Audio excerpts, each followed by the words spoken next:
We're using a double stack of 2x4s beneath the window so that we can rest the window on it without making the flange fold back down.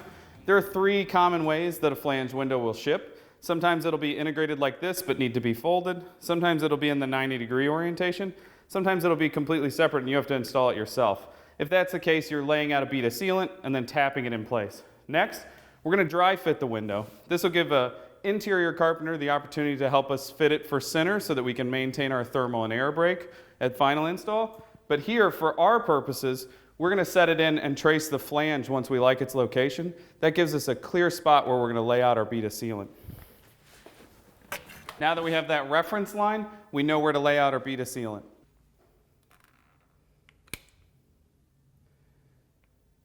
In this case, we're using a Henry sealant.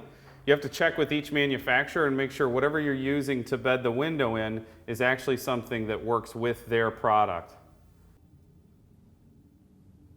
The other good aspect of using their sealant in this application is we have one manufacturer carrying one warranty. So if I ever have an issue or a question, I have one rep that I need to call. Now we can bring our window back in for final install.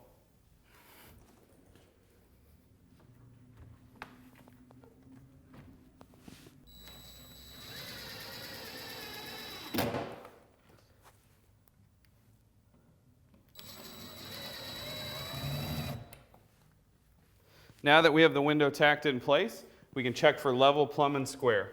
If we discover anything is off at this time, now would be the right time to make any final adjustments before fastening the window.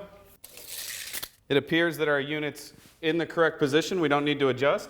I'll go ahead and fill every pre-punched hole from the manufacturer, but that's not the case on every window, so you need to be sure that you're checking the specs from each manufacturer for each window. You can see here that we're using a modified truss screw. This is an approved fastener from the manufacturer. We also could use a galvanized roofing nail. The other thing to note here is while I'm fastening the entire sill, we're not actually going to flash the sill any further than what it is right now because we want to leave it open for drainage.